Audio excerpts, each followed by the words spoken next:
Delightful afternoon, students. Today we will read the chapter of history, the making of the national movement from 1870 to 1947. Okay, in this chapter we will read about the national movement, like how the government is made in India and how our country got the freedom. Okay, so in the previous chapter you already wrote these topics, that is the British conquest of terrorist territories and takeover of the kingdoms. British जो Britishers थे उन्होंने कैसे territories को conquest किया था और अपने सारे किंगडम्स को टेक ओवर किया था.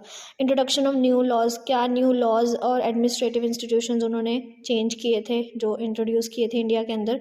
Changes in the lives of peasants and tribals, peasants and tribals की लाइफ्स में क्या क्या चेंजेस आए थे. एजुकेशनल चेंजेस 19th सेंचुरी में क्या क्या आए थे. Debates regarding the condition of women's की जो कंडीशन थी उनके रिगार्डिंग डिबेट्स चली थी वहाँ पे. Challenges to the caste system में क्या चैलेंजेस आए थे. Social and religious reforms, the revolt of 1857 and its aftermath, the decline of crafts and growth of industries. So you already done all these topics, and now we will start with the movement, making of the national movement. Okay, so the first topic is the emergence of the nationalism, like how the country got its freedom. कैसे हमारी country में जो nationalism था वो बना था, कैसे सब एक साथ इकट्ठे हुए थे हमारी कंट्री को फ्रीडम दिलाने के लिए. ठीक है, तो ये हमने इस चैप्टर में रीड करना है.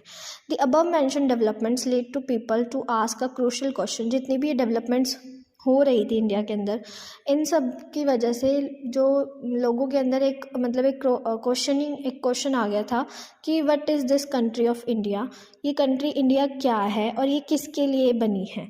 The answer that gradually emerged was, जो आंसर आया था सबकी तरफ से वो क्या था. India was the people of India, all the people irrespective of class, colour, caste, creed, language और जेंडर. इंडिया जो है वो इंडिया के लोगों के लिए है, और ये जरूर और किसी भी और इरिस्पेक्टिव मतलब कि बजाय कि किसी एक पर्टिकुलर क्लास के, कोई क्लास नहीं है इसका, मतलब कोई एक पर्टिकुलर क्लास के लिए नहीं है, लाइक रिच और पुअर, ना ही किसी पर्टिकुलर कलर के लिए, ना ब्लैक और वाइट, ना ही किसी पर्टिकुलर कास्ट के लिए है, ना ही पर्टिकुलर किसी क्रीड के लिए, सबके लिए है. ना ही पर्टिकुलर किसी लैंग्वेज के लिए है और ना ही पर्टिकुलर किसी जेंडर के लिए. And the country, it's resources and systems were meant for all of them. With this answer came the awareness that British were exercising control over the resources of India. And जो उसके resources और systems थे वो सबके लिए थे. जितने भी इंडिया के रिसोर्सेज हैं, जितने भी इंडिया के सिस्टम है, वो सबके लिए हैं, कोई भी एक particular. So with this answer came the awareness that the British were exercising control over the resources of India and the lives of its people. इसके साथ ये चीज़ सामने आती है कि जो ब्रिटिश थे, मतलब जो अंग्रेज थे, वो क्या कर रहे थे, हमारे इंडिया के ऊपर कंट्रोल करना चाह रहे थे और सारे रिसोर्सेज के ऊपर भी, और वहाँ के जो भी लोग हैं वहाँ उनके ऊपर भी कंट्रोल करना चाह रहे थे. And until this control was ended, India could not be for Indians. और जब तक ये कंट्रोल ख़त्म नहीं होगा तब तक जो इंडिया है वो इंडियंस के लिए नहीं होगा. This consciousness began to be clearly stated by the political associations formed after 1850, specially those that came into being in the 1870s and 1880s. ये कॉन्शियसनेस कब आई थी लोगों के मन में, कब उनको ये चीज़ रियलाइज़ हुई थी, जब पॉलिटिकल एसोसिएशंस फॉर्म्स हुई थी 1850 के बाद. एंड जब मेन जो पॉलिटिकल एसोसिएशंस बननी स्टार्ट हुई थी 1870 एंड 1880s के बीच में. Most of these were led by, जितनी भी पॉलिटिकल एसोसिएशंस थी उनको कौन लेड करता था, कौन उनके लीडर थे, English educated professionals such as lawyers. The more important ones were the Poona सार्वजनिक सभा, और सबसे ज़्यादा इम्पॉर्टेंट जो थे वो थे पूना सार्वजनिक सभा, द इंडियन एसोसिएशन, ये एक इंडियन एसोसिएशन थी, द मद्रास महाजन सभा, the Bombay presidency association, end of course the Indian National Congress. तो ये कुछ पॉलिटिकल एसोसिएशंस थी जो कॉन्शियसनेस में आई थी 1870s और 1880s के बीच में कि हाँ, हमें अपने इंडिया के लिए फ्रीडम चाहिए, तभी हम जो है एक कंट्री बना पाएंगे जो सिर्फ इंडियंस के लिए होगी. नोट द नेम पूना सार्वजनिक सभा. पूना सार्वजनिक सभा, what is means, the literal meaning of सार्वजनिक इज, सार्वजनिक का मीनिंग क्या होता है, इज ऑफ और फॉर ऑल द पीपल, कि सबके लिए सबसे और सबके लिए, मतलब ये जो सभा है, सार्वजनिक मतलब होता है कि सबके लिए, all for all the peoples. सर्व is equal to all plus जनिक ऑफ द पीपल, ठीक है। तो many of the associations functioned in the specific parts of the country, their goals were stated as the goals of all the people of India, not those of any one region, community और class. जैसे जैसे ये goals बनाए जा रहे थे, तो ये पूरे के पूरे इंडिया के लिए बनाए जा रहे थे, ना कि सिर्फ किसी एक पर्टिकुलर रीजन के लिए, पर्टिकुलर एक कम्युनिटी के लिए, या फिर पर्टिकुलरली किसी एक क्लास के लिए। They worked with the India that the people should be sovereign, a modern consciousness and a key feature of the nationalism। उन्होंने इस आइडिया के साथ काम करना स्टार्ट किया था कि जो लोग होंगे, पीपल जो होंगे वहाँ के, वो सवेरियन होंगे। What is the meaning of sovereign? The capacity to act independently without outside interference। उस कैपेसिटी को कि हम इंडिपेंडेंटली वर्क कर सकते हैं किसी के इंटरफेरेंस के बिना। मॉडर्न कॉन्शियसनेस आएगी लोगों के अंदर कि हमारा जो नेशनलिज्म है वो क्या है और क्यों हमें नेशनलिज्म चाहिए। In other words, they believed that the Indian people should be empowered to take decision regarding their affairs. और दूसरे शब्दों में अगर बताया जाए तो इसका मतलब है कि इंडिया के लोगों को ये चीज़ रियलाइज़ करवाना, एम्पावर करवाना कि उनको अपने डिसीजन जो हैं वो खुद लेने चाहिए बिना किसी के इंटरफेरेंस के, मतलब कि बिना ब्रिटिशर्स के इंटरफेरेंस के। The dissatisfaction with British rule intensified in 1870 and 1880। British rules को डिससेटिस्फाई करना, मतलब उन रूल्स को ना मानना जो है वो मेन कब स्टार्ट हुआ था, 1870 से 1880 के बीच में। The arm act was passed in 1878। Arm act pass किया गया था 1878 में, disallowing Indians from possessing arms. Indians को डिसअलाउ करना कि वो आर्म्स पॉजेस नहीं कर सकते। इन द सेम ईयर, उसी ईयर में, vernacular press act was also enacted in effort to silence those who were critical of the government. और एक और एक्ट पास किया गया था सेम ईयर में, वर्नैकुलर प्रेस एक्ट, जिसमें ये चीज़ बताई गई थी, उनको चुप कराया गया था जो कि इंडिया के लिए आवाज़ उठा रहे थे, इंडिया की गवर्नमेंट के अगेंस्ट आवाज़ उठा रहे थे। और उस टाइम पे गवर्नमेंट को कौन रूल कर रहा था? ब्रिटिशर्स रूल कर रहे थे। The act allowed the government to confiscate the assets of newspaper, including their printing presses, if the newspapers published anything that was found objectionable। एक एक्ट जो था वो इसके अगेंस्ट था कि कोई भी न्यूज़पेपर कंपनी अगर कुछ ऐसा प्रिंट कर रही है जो कि गवर्नमेंट के लिए या फिर गवर्नमेंट के अगेंस्ट है, ऑब्जेक्शनेबल है, तो उस पूरे न्यूज़पेपर को बंद कर दिया जाएगा और उनकी प्रिंटिंग प्रेस को भी बंद कर दिया जाएगा। In 1883, there was a furor over the attempt by the government to introduce the Albert Law। 1883 में एक फरवर आया था, गवर्नमेंट की तरफ से एक अटैम्प्ट किया गया था एक एल्बर्ट लॉ बिल को पास करने का। बिल के अंदर क्या चीज़ थी? The bill provided for the trial of, bill ने क्या प्रोवाइड किया था? ट्रायल प्रोवाइड किया था ब्रिटिश और यूरोपियन पर्सनस के लिए by Indians, and sought equality between British and the Indian जजेस इन द कंट्री। ये लॉ पास किया गया था कि जो भी यूरोपियन एंड ब्रिटिश के लोग हैं उनके बीच में और इंडियंस के बीच में, इंडियन जजेस के बीच में एक इक्वालिटी लाई जा सके कंट्री के अंदर। But when white opposition force the government to withdraw the bill, but white people ने, मतलब ब्रिटिशर्स ने गवर्नमेंट को अपोज किया कि इस बिल को विड्रॉ किया जाए। इंडियंस वर एंग्रेज, इंडियंस को भी इस बात से गुस्सा आया था, वो भी बहुत ज़्यादा वायलेंट हो गए थे। The event highlighted the racial altitudes of the British in India. इस इवेंट में क्या हाईलाइट किया गया था कि जो ब्रिटिशर्स हैं उनका क्या रेशियल एल्टीट्यूड है, कितना उनका मतलब ज़्यादा बोलबाला है इंडिया के अंदर, या फिर कितना उनका ज़्यादा कंट्रोल है इंडिया के ऊपर, ये चीज़ हाईलाइट हुई थी। The need for all Indian organisation of educated Indians had been felt since 1880। एक ऑल इंडिया ऑर्गेनाइजेशन जिसमें कोई भी ब्रिटिश का जो ऑफिसर है, कोई भी ब्रिटिश ऑफिसर या फिर कोई भी यूरोपियन ऑफिसर उसके अंदर ना हो, ये नीड कब लोगों को, मतलब वहाँ के इंडिया के लोगों को फील हुई? 1880s में। But the Albert bill controversy depend this desire. और जो ये एल्बर्ट बिल की कंट्रोवर्सी हुई थी, इसने इस डिज़ायर को और बढ़ा दिया था। The Indian National Congress was established when 72 delegates from all over the country met at Bombay in December 1885। और ये इंडियन नेशनल कांग्रेस जो थी वो कब इस्टेब्लिश हुई थी? जब 72 डेलीगेट्स पूरे के पूरे कंट्री से आए थे, अलग अलग इंडिया के अलग अलग पार्ट से आए थे, और सब बॉम्बे में एक मीट हुआ था, बॉम्बे में एक मीटिंग हुई थी, उसमें इन्होंने ये कांग्रेस, नेशनल कांग्रेस की इस्टेब्लिशमेंट की थी दिसंबर 1885 में। जो अर्ली लीडरशिप थी वो किसके पास थी? नेशनल कांग्रेस की Dadabhai Naoroji, Firoz Shah Mehta, Badruddin Tyabji, WC Banerjee, Subhadranath Banerjee, Romesh Chandra Dutt, S Subramania Iyer among others, was largely from Bombay and Kolkata. And सबसे ज़्यादा इसमें जो डेलीगेट्स थे वो कहाँ से थे? बॉम्बे एंड कोलकाता से थे। नारोजी कौन थे? एक बिजनेसमैन थे और एक पब्लिसिस्ट थे। What is the meaning of publicist? Someone who publishes an idea by circulating information, writing reports, speaking at meetings. कोई पर्सन जो आइडिया पब्लिश करता है, कैसे? सर्कुलेट करके इन्फॉर्मेशन को, रिपोर्ट्स राइट करके, और पब्लिक मीटिंग्स में बोलकर स्पीच देके। ये जो थे ये एक बिजनेसमैन थे एंड एक पब्लिसिस्ट थे, जो कहाँ पे सेटल थे? लंदन में सेटल थे।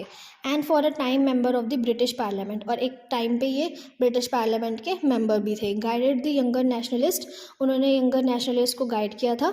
अ retired British official, A.O. Hume also played a part in bringing Indians from the various regions together. एक रिटायर्ड ब्रिटिश ऑफिशियल थे जिनका नेम था A.O. ह्यूम। इन्होंने भी बहुत बड़ा पार्ट अपना रोल प्ले किया था काफ़ी सारे इंडियंस को एक साथ लाने के लिए अलग अलग रीजन से कंट्री के। Now the next topic is a nation in the making. एक नेशन की शुरुआत, एक नेशन का बनना। एंड वो नेशन क्या था? हमारा nation India. It has often been said that the Congress in the first 20 years was moderate in its objectives and methods. ये हमेशा बोला जाता है कि जब कांग्रेस की शुरुआत हुई थी उस टाइम पे कांग्रेस के शुरुआत में 20 ईयर्स तक जो कांग्रेस थी वो मॉडरेट थी, मतलब बहुत ज़्यादा अच्छे से, बहुत ज़्यादा हाई लेवल पे वर्क नहीं कर पा रही थी, और अपने ऑब्जेक्टिव्स और मेथड्स को लेके बहुत मॉडरेट वे में वर्क कर रहे थे। During this period it demanded a greater voice for Indians in the government and in administration. उस टाइम पे एक बड़ी आवाज़ के लिए, इंडियंस के लिए, एक बड़े एडमिनिस्ट्रेशन के लिए वहाँ पे आवाज़ उठाई गई थी कि इंडिया में हमें अपना अलग से एडमिनिस्ट्रेशन चाहिए और हमें इंडियंस के लिए गवर्नमेंट चाहिए। It wanted the legislative councils to be made more representative, give more power and introduce in provinces where none existed. और legislative councils में बताया गया था representation के लिए वहाँ पे हमें क्या चाहिए? ज़्यादा पावर चाहिए, इंट्रोड्यूस किया जाए प्रोविनेंसेस को जो आज तक कभी भी एग्जिस्ट नहीं करते थे। It demanded that Indians be placed in high positions. इसमें डिमांड किया गया था कि जो इंडियंस हैं उनको भी हाई पोजीशंस में प्लेस किया जाए गवर्नमेंट के अंदर। For this purpose it called for civil service examination, और इसी पर्पस के लिए वहाँ पे सिविल सर्विसेज एग्जामिनेशंस की बात रखी गई थी कि वहाँ इंडिया में भी सिविल सर्विस एग्जामिनेशंस होनी चाहिए ताकि जितने भी हाई पोजीशंस ऑफिसर्स हैं वो इंडियंस भी हो पाए और इंडियंस भी उन जॉब्स को, उन पोजीशंस को एक्वायर कर पाए। To be held in India as well as not just in London. ये सिर्फ लंदन में नहीं होना चाहिए, इंडिया के अंदर भी होना चाहिए। The demand for Indianisation of the administration was the part of the movement against racism. ये जो डिमांड थी इंडियनाइजेशन के लिए हमारे एडमिनिस्ट्रेशन के अंदर, ये किस मूवमेंट का पार्ट था? रेसिज्म। रेसिज्म क्या था कि जो गोरे लोग थे, मतलब वाइट पीपल थे, उनके अगेंस्ट रेसिज्म जो वो कर रहे थे हम इंडिया के लोगों को लेके या फिर किसी और कंट्री के लोगों के साथ, तो वो चीज़ को ख़त्म करने के लिए एक मूवमेंट चलाया गया था। Since most important jobs at the time were monopolised by white. और ऐसा क्यों था? क्योंकि उस टाइम पे बहुत सारी जो जितने भी हाई लेवल पोजीशन जॉब्स थी वो सबको कौन उन पोजीशंस पे एक्वायर थे? वाइट ऑफिशियल्स थे, ब्रिटिश के लोग थे, मतलब कि गोरे अंग्रेज थे। And the British generally assume that Indians could not be given positions of responsibility. और ब्रिटिश ये सोचते थे कि इंडियंस को कोई भी रिस्पॉन्सिबल वाली पोजीशन जो है वो, मतलब कोई भी रिस्पॉन्सिबिलिटी वाली जो पोजीशन है वो नहीं उनको देनी चाहिए क्योंकि वो हैंडल नहीं कर पाएंगे। Since British officers were sending a major part of their large salaries home, Indianisation it was hoped would also reduce the drain of wealth to England. और ऐसा हो रहा था कि जितने भी ब्रिटिश ऑफिसर्स थे वो क्या करते थे? अपनी सैलरी का जो मेजर पार्ट था वो अपने घर भेजते थे। घर भेजते थे मतलब कि इंग्लैंड में भेजते थे। तो इस अगर हम इंडियनाइजेशन को यहाँ पे लेके आते हैं और अगर इंडिया के ही लोग वहाँ पे ऑफिशियल्स होंगे, इंडिया के ही लोग वहाँ के ऑफिसर्स होंगे, तो वो जो उनकी सैलरी है वो इंडिया में ही रहेगी, ना कि वो बाहर जाएगी और वो कंट्री से बाहर नहीं जाएगी। तो उससे क्या होगा, रिड्यूस करेगा वेल्थ, जो हमारे वेल्थ की ड्रेनेज हो रही थी, जो हमारी वेल्थ थी, कंट्री का जो पैसा था वो कहाँ जा रहा था, इंग्लैंड जा रहा था। तो उस चीज़ को वो हम इस वे से ख़त्म कर सकते थे। अगर इंडिया के ऑफिसर्स होंगे तो ऑब्वियस सी बात है, अगर इंडिया में इंडिया के लोग हैं, इंडिया के ही ऑफिसर्स हैं, तो जो सैलरी होगी वो इंडिया में ही रहेगी ना, बाहर नहीं जाएगी। Other demands included the separation of the judiciary from the executive. एक और डिमांड रखी गई थी कि जो हमारा जुडिशरी सिस्टम है उसको भी अलग किया जाए। The reappeal of the arms act and the freedom of speech and expression. Reappeal किया जाए, हमारे जो आर्म्स एक्ट निकाला गया था उसको। रीअपील का मीनिंग क्या है, टू अंडो द लॉ को अंडो किया जाए, to officially and the validity of something such as a law. और किसी एक लॉ की वैलिडिटी को ऑफिशियली ख़त्म करना, उसको रीअपील बोलते हैं, ठीक है। एंड फ्रीडम दी जाए हमें स्पीच एंड एक्सप्रेशन की, हम अपनी बात रख सकें, हम अपने व्यूज़ जो है वो एक्सप्रेस कर सकें। The early Congress also raised a number of economic issues. It declared that British rule had lead to poverty and famines. Early Congress ने एक बहुत सारे इकोनॉमिक इश्यूज़ भी रेज़ किए थे, जैसे कि ब्रिटिश रूल्स की वजह से क्या आ रहा था, पॉवर्टी आ रही थी, जो लैंड रेवेन्यू है वो इंक्रीज़ हो रहा था, हैड इम्प्रोविज्ड पीसेंट्स एंड जमींदार्स को बहुत ज़्यादा टैक्स पे करना पड़ रहा था, ग्रेन्स जो थी वो एक्सपोर्ट हो रही थी यूरोप में, और इसकी वजह से फूड की शॉर्टेजेस हो रही थी कंट्री के अंदर, मतलब इंडिया के अंदर। ब्रिटिश क्या कर रहे थे, सारा का सारा जो भी ग्रेन होता था इंडिया के अंदर, जितना भी ग्रेन था, क्रॉप्स था, सबको एक्सपोर्ट कर देते थे अपनी कंट्री में, यूरोप कंट्रीज़ में या फिर इंग्लैंड में, सब वहाँ पे एक्सपोर्ट कर देते थे। तो इंडिया के अंदर क्या हो रहा था, फूड की शॉर्टेज हो रही थी। तो Congress demanded reduction of revenue. Congress ने क्या डिमांड किया कि जो रिवेन्यू कॉस्ट है, मतलब जो टैक्स है, उसको कम किया जाए। Cut in military expenditure, military expenditure को कट किया जाए, उसके अंदर कटौती की जाए। And more funds for irrigation, और ज़्यादा से ज़्यादा फंड्स जो है वो इरीगेशन के लिए दिए जाएँ। It passed many resolution on the salt tax.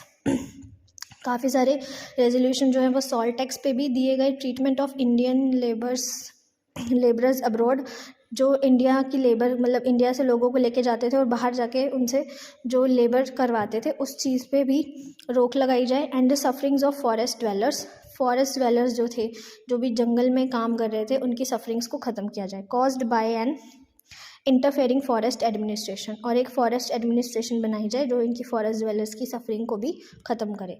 All this shows that despite being a body of the educated elite, the Congress did not talk only on behalf of professional groups, zamindars और industrialist. और इन सब के बावजूद भी बताया जाता है कि जो कांग्रेस थी वो एक एजुकेटेड एलाइट, मतलब सारे उसमें जितने भी पर्सन्स थे सब एजुकेटेड थे, एजुकेटेड एलाइट ग्रुप था। वो सिर्फ अपने बिहाफ पे या फिर सिर्फ एक प्रोफेशन के बिहाफ पे बात नहीं करते थे, वो पूरी की पूरी कंट्री के लिए बात करते थे। The moderate leaders wanted to develop public awareness about the unjust nature of British rule. जितने भी मॉडरेट लीडर्स थे कांग्रेस के, वो क्या डेवलप कर रहे थे, पब्लिक अवेयरनेस डेवलप कर रहे थे कि कैसे जो ब्रिटिश रूल है वो हमारे लिए अनजस्ट है, हमारे लिए जस्टिस वाला नहीं है, मतलब उसमें कितना ज़्यादा अनफेयर है, ठीक है, इंडिया के लोगों के लिए। दे पब्लिश न्यूज़पेपर्स, उन्होंने न्यूज़पेपर्स पब्लिश किए, काफ़ी सारे आर्टिकल्स रोट किए।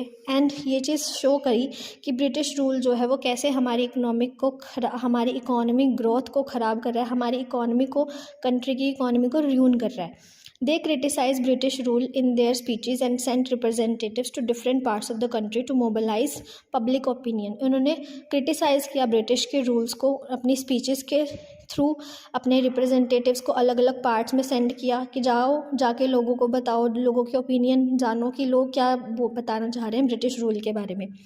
They felt that the British had respect for the ideals of freedom and justice, and so they would accept the just demands of Indians. उनको लगता था कि जो ब्रिटिश हैं वो हमारी आज़ादी के जो आइडियल्स हैं, हमारी आज़ादी और हमारी जस्टिस के लिए जो आइडियल्स हैं उनकी रिस्पेक्ट करते हैं, और इसलिए वो हमारी डिमांड्स को, हम जो जस्टिस मांग रहे हैं उनकी डिमांड्स को वो एक्सेप्ट करेंगे। व्हाट वाज नेसेसरी, क्या ज़रूरी था, therefore was to express these demand, इसलिए इन डिमांड्स को एक्सप्रेस करने के लिए और एक गवर्नमेंट बनाने के लिए, गवर्नमेंट को अवेयर करने के लिए कि हमारे जो इंडियंस हैं उनकी क्या फीलिंग्स हैं, ये सब स्टेप्स जो हैं वो लिए जा रहे थे। And make the government awareness of the feelings of the Indians, की इंडियंस की क्या फीलिंग है, वाई उनको फ्रीडम, किस चीज़ से फ्रीडम चाहिए। Freedom is our birth right, freedom हमारा जन्मसिद्ध अधिकार है। By the 1890s, many Indians began to raise questions about the political style of the Congress. 1890 तक क्या हुआ था, काफ़ी सारे इंडियंस ने जो मतलब इंडिया के लोग थे उन्होंने क्वेश्चन करना स्टार्ट कर दिया था कि जो कांग्रेस है वो कैसे पॉलिटिकल स्टाइल, कैसे उनका जो लोकतंत्र का काम है, कैसे उनका पॉलिटिकल स्टाइल जो है वो वर्क कर रही है, कैसे कांग्रेस काम कर रही है इंडिया के अंदर। इन बंगाल, महाराष्ट्र एंड पंजाब, बंगाल, महाराष्ट्र और पंजाब के leaders such as Bipin Chandrapal, Bal Gangadhar Tilak and Lala Lajpat Rai were beginning to explore more radical objectives and methods. उन्होंने क्या एक्सप्लोर करना स्टार्ट किया था, ये 3 लीडर्स थे जिनका नेम है बिपिन चंद्रपाल, बाल गंगाधर तिलक एंड लाला लाजपत राय। इन्होंने स्टार्ट किया था और एक्सप्लोर करना कि कैसे हम रेडिकल ऑब्जेक्टिव्स ला सकते हैं, अलग चेंजेस ला सकते हैं और क्या क्या मेथड्स हम यूज़ कर सकते हैं हमारी फ्रीडम के लिए, क्या किस वे से हम फ्रीडम लेके आ सकते हैं। दे क्रिटिसाइज द मॉडरेट्स, उन्होंने मॉडरेट्स को क्रिटिसाइज़ किया for their politics of prayer. उन्होंने मतलब मॉडरेट्स कौन थे, कांग्रेस के लोग थे, उन्होंने मॉडरेट्स को क्रिटिसाइज़ किया कि वो कैसे पॉलिटिक्स की पूजा कर रहे हैं, उनको ये चीज़ नहीं करनी है, उनको चेंज लेके आना है। And emphasise the importance of, और उन्होंने एम्फेसाइज़ किया, उन्होंने इस चीज़ पे जोर डाला कि इम्पोर्टेंस क्या है सेल्फ रिलायंस की, self reliance and constructive work की, कि तुम्हें काम करना चाहिए इसके ऊपर। They argued that people must rely on their own strength, उन्होंने इस चीज़ पे आर्ग्यू किया कि जो लोग हैं उनको अपनी स्ट्रेंथ के ऊपर डिपेंड रहना चाहिए, ना कि सिर्फ not on the good intentions of the government, ना कि सिर्फ गुड जो गवर्नमेंट है उसकी अच्छे इंटेंशंस के ऊपर। People must fight for Swaraj, people को लोगों को आज़ादी के लिए लड़ना चाहिए। तिलक रेज द स्लोगन, बाल गंगाधर तिलक जो थे उन्होंने एक स्लोगन रेज किया था, freedom is my birth right and I shall have it, आज़ादी मेरा जन्मसिद्ध अधिकार है और मैं इसे लेके रहूँगा, ये बाल गंगाधर तिलक ने स्लोगन दिया था, उन्होंने बोला था। इन 1905 विसरी कुर्जोन पार्शन बंगाल, 1905 में क्या हुआ था, विसरी कुर्जोन एक नेशनलिस्ट थे, उन्होंने क्या किया था, पार्शन मतलब कि बंगाल की पार्टीशन कर दी थी, बंगाल को 2 हिस्सों में बांट दिया था। At that time Bengal was the biggest prominence of British India and included Bihar and parts of Odisha. उस टाइम पे क्या था कि जो बंगाल था वो ब्रिटिश इंडिया के लिए, मतलब कि अंग्रेज़ों के लिए जो इंडिया में रूल कर रहे थे उनके लिए सबसे बड़ा मेन बिगेस्ट पार्ट था इंडिया का, जहाँ से वो अपना बिजनेस कर पा रहे थे, और उसमें इंक्लूड क्या था, कुछ बिहार के एंड कुछ पार्ट्स उड़ीसा के भी उसमें इंक्लूड थे, तो इन्होंने उसको अपने पास रख लिया था, अलग कर दिया था बाकी इंडिया से। The British argued for dividing Bengal for reasons of administrative convenience, British ने आर्ग्यू करना मतलब ब्रिटिश ने ये झगड़ा करना स्टार्ट किया कि इंडिया जो बंगाल है उसको हम अलग रखेंगे, किस लिए, एडमिनिस्ट्रेटिव कन्वीनियंस के लिए, मतलब कि गवर्नमेंट की कन्वीनियंस के लिए। But what did administrative convenience, administrative convenience का मतलब क्या था, किसकी कन्वीनियंस, उसमें किसकी कन्वीनियंस को रिप्रेजेंट किया गया था, क्लियरली उसमें जो कन्वीनियंस दिखाई गई थी वो सिर्फ ब्रिटिश ऑफिशियल्स की कन्वीनियंस दिखाई गई थी और बिजनेसमैन की कन्वीनियंस दिखाई गई थी, ना कि गवर्नमेंट की या फिर वहाँ के लोगों की कोई कन्वीनियंस थी। लोगों को कोई उसमें प्रॉफिट नहीं था, सिर्फ प्रॉफिट किसका था, ब्रिटिश ऑफिशियल्स एंड बिजनेसमैन का। Even so instead of removing the non-Bengali areas from the province, the government separated East Bengal and merged it with the Assam। और इसके बाद भी जैसे वहाँ से नॉन बंगाली मतलब कि जो नॉन बंगाली एरियाज़ थे जहाँ पे बंगाली नहीं रहते थे उनको वहाँ से अलग किया गया और गवर्नमेंट ने एक ईस्ट बंगाल सेपरेट कर दिया और उसको मर्ज कर दिया किसके साथ, असम के साथ। Perhaps the main British motives were to curtail the influence of Bengali politicians and to split the Bengali people. और जो मेन मोटिव था ब्रिटिशर्स का, मतलब कि अंग्रेज़ों का मेन मकसद क्या था कि सिर्फ बंगाली पॉलिटिशियंस से उस बंगाल को अलग करना और बंगाली पीपल को अलग करना, ताकि जो बंगाली पॉलिटिशियंस हैं वो उनको इन्फ्लुएंस ना कर पाए आज़ादी की लड़ाई के लिए। The partition of Bengal infuriated people all over the India. Bengal का जो पार्टीशन हुआ था उसकी वजह से सारे के सारे जो इंडिया के लोग थे वो क्या हो गए थे, बहुत ज़्यादा गुस्सा मतलब उनको बहुत ज़्यादा इन्फ्यूरेटेड हो गए थे वो कि उनको गुस्सा आ रहा था कि हमारी ही एक स्टेट को ऐसे अलग कर दिया गया है हमसे, और उनको एक अलग से सेक्शन बना दिया सिर्फ अपने बिजनेस पर्पस के लिए। All sections of the Congress, the moderates and the radicals, जितने भी सेक्शन थे कांग्रेस के, मॉडरेट्स और रेडिकल्स के, as they may be called, opposed it, उन सब ने इसको अपोज किया था, उन सब ने इसको क्रिटिसाइज़ किया था। लार्ज पब्लिक मीटिंग्स, काफ़ी सारी मीटिंग्स हुई, डेमोस्ट्रेशंस हुए, वर ऑर्गेनाइज, नोवल मेथड्स को ऑर्गेनाइज किया गया, मास प्रोटेस्ट किए गए, मतलब जितने भी प्रोटेस्ट वहाँ पे लोगों ने किए थे कि क्यों बंगाल को अलग किया जा रहा है। The struggle that unfold came to be known as the Swadeshi movement, और इन सारी स्ट्रगल को किसका नेम दिया गया था? स्वदेशी मूवमेंट का। जितनी भी मूवमेंट्स वहाँ पे प्रोटेस्ट चल रहे थे उनको नेम दिया था Swadeshi movement. Strongest in Bengal but with the echoes elsewhere too, सबसे ज़्यादा स्ट्रॉन्गेस्ट कहाँ पे हो रहे थे? बंगाल के अंदर से बहुत ज़्यादा मतलब तेज़ी से चल रहा था, बट इसकी गूंज पूरे के पूरे इंडिया में फैल रही थी। In deltaic Andhra for instance it was also known as the Vande Mataram movement, और आंध्रा प्रदेश में, डेल्टिक आंध्रा में ये जो मूवमेंट था ये किस नाम से जाना जा रहा था? वंदे Mataram movement. So today we did these two topics, the emergence of nationalism and a nation in the making, and freedom is our birthright.